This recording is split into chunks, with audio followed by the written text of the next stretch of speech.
Bledsoe was arrested.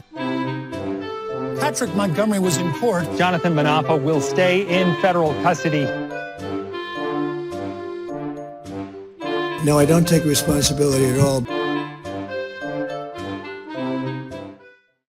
Everyone, welcome to the show. So 37-year-old Alabama resident and Army veteran Bryan Smith posted several times on Facebook in the lead up to the Capitol attack. On November 16th of 2020, Smith posted, quote, "The light will defeat the darkness, my brother. They will have to answer to we the people very, very soon." On December 12th, he wrote, quote, "When I get back from D.C. in a few weeks, sir, we will have plenty to celebrate and talk about." And then on January 3rd, he wrote, quote, "This is going to be a historic day that will define the trajectory of this republic for generations. Faux show." Yeah. So Smith traveled to D.C. He watched Donald Trump's speech at the Ellipse, and then he headed to the Capitol, and he was wearing military-style clothing. He was seen carrying a tactical radio, an earpiece, and a stun gun. And as soon as Smith arrived at the Capitol, he made his way to the front of a police line, and he confronted officers. After that police line collapsed, some of the officers funneled through a door that was under the inauguration scaffolding. And so Smith followed them. He followed the police, he opened the door, and he refused the officers' orders. They kept telling him to let go, and he refused. So Smith told them, quote, "There's a fucking 1.5 million people back there. You don't think I could get through that door?" Then after being threatened, because they threatened him with pepper spray, he finally followed the orders of the police. He let go. Then he headed over to the Lower West Terrace.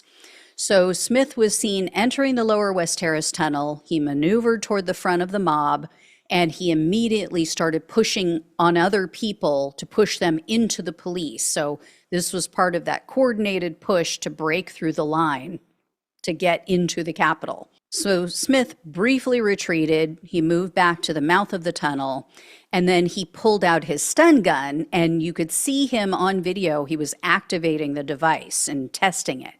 So then he headed back toward the police again, and he tried to hand the stun gun off to people in front of him who were closer to the police. So there was a man named Zach Rash. He finally grabbed it out of Smith's hand, and he was seen lunging at the police with it. So he lunged at them 2 times. So after that, Smith was seen exiting the tunnel. He was pumping his fist in the air, celebrating. He remained outside for a while, and then he re-entered the tunnel again. He joined in another coordinated heave-ho push against the police. Then Smith left the tunnel again, and he remained on the Lower West Terrace for some time after that. So Smith was arrested on December 4th of 2022, and in a superseding indictment, he was charged with civil disorder, assaulting officers, entering a restricted building or grounds, 2 counts of disorderly conduct, and 2 counts of physical violence. Not sure why they didn't hit him with a dangerous weapon enhancement, but anyway, Smith refused a plea deal, opted for a bench trial, which is always so fun because they always lose. So in May of 2024, the judge found Smith guilty on all counts, with the exception of disorderly conduct on Capitol grounds, which is just bizarre. So Smith was looking at a combined 16 and a half years in prison, 14 years of probation, and over $800,000 in fines. However, the government requested only 6.5 years in prison and $2,000 in restitution. For some reason, they didn't even ask for probation. So anyway, even before sentencing, Smith's bond was revoked because he repeatedly violated the conditions of his pretrial release. So initially, he was placed on home incarceration. That was in May of 2024. But the prosecutor said Smith violated even those conditions almost immediately. And so Smith went back to court, and they revoked his bail, or they revoked his pretrial release. And they said, quote, "Smith offered contradictory and illogical excuses for violating the conditions of his release." So he's been in custody since that hearing. That was May 31st of 2024. Since that time, he's been calling into the January 6th vigil. You guys might know about this. This is hosted by Ashley Babbitt's mother and other people, other relatives of the January 6th participants. As we've come to expect of January 6th criminals, Smith has played the victim card over and over again. So he's made false statements when he's called in. He's easily duping these people because, again, they don't want to know the truth. So they just don't know. They don't know what he actually did.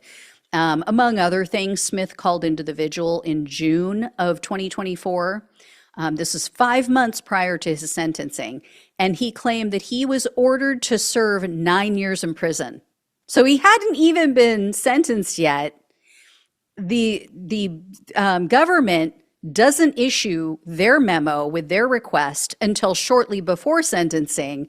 And he was saying, oh, yeah, I've been ordered to serve 9 years.